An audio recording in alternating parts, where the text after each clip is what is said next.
Thank you, Madam Chair, Bono Mack, and Ranking Member Butterfield. And I really appreciate having the opportunity to testify. I think it's so rare in Washington that people that actually do what you're trying to regulate get a chance to come to the table and talk about it a little bit. I've grown up in it. It's part of my DNA.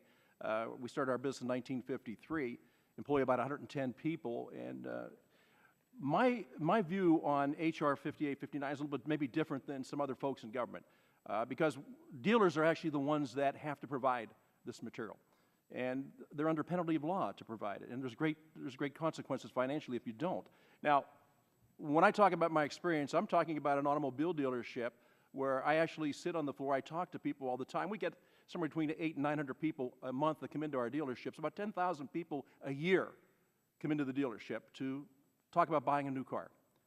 Now, I've got to tell you, in my years, starting back in 1967, I've never talked to one person that came through those doors that said to me, hey, by the way, Kelly, I need to look at that information on, let me see, what is it, the relative collision insurance cost information.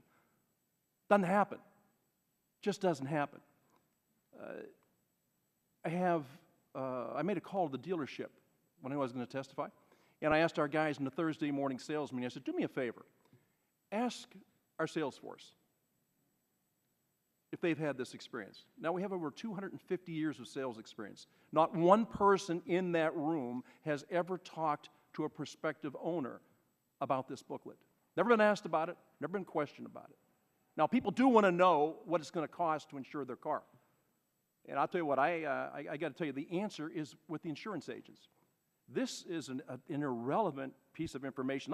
Let me I don't know if you have this, I'd like to submit it to the record, the actual booklet that we have to provide, and I'll leave it for you, but it's kind of interesting, the booklet itself. Now, this is what it says. This table presents vehicles' collision loss experience in relative terms, with 100 representing the average for all passenger vehicles. Thus, a rating of 122 reflects a collision loss experience that is 22% higher, which means a worse cost, than average, while a rating of 96 reflects a collision loss experience that's 4% lower, or better than average.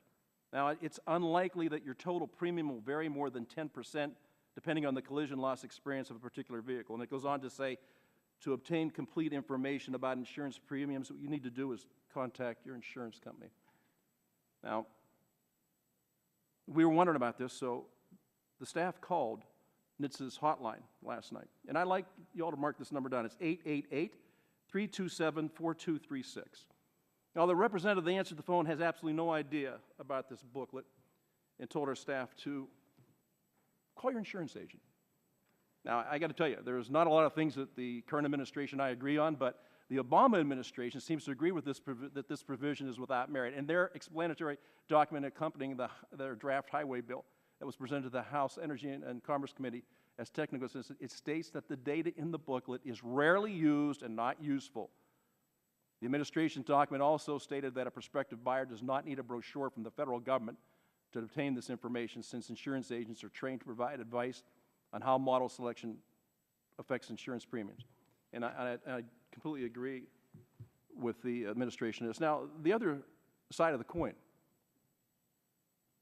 if the dealers don't provide this, and if somebody comes in and we don't have it available for them, the fine is $1,000 per occurrence, with a cumulative penalty of $400,000. Now, I know those numbers don't mean anything in a town like this, where we throw around money like that really doesn't matter, and of course it doesn't, because it's not our money, it's taxpayer money.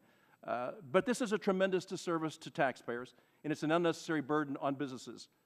And it just is amazing to me that we actually have gotten to a point where we're having a hearing to rescind or to repeal a law that is so onerous and places a burden on job creators that they just don't need.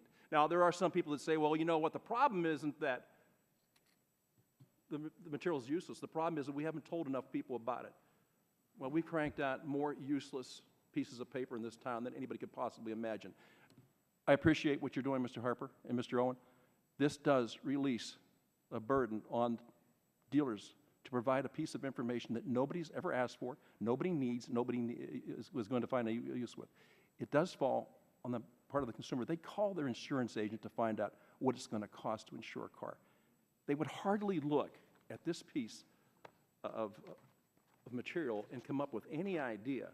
In fact, I'm going to leave it. I want you to all look through this. You look through this, and you please tell me after you look through it what in the world you would gain from this, what information you would gain as a buyer that would help you make a decision on what your ultimate cost of a vehicle is going to be and ownership is going to be. So again, I thank you for the opportunity to come before you.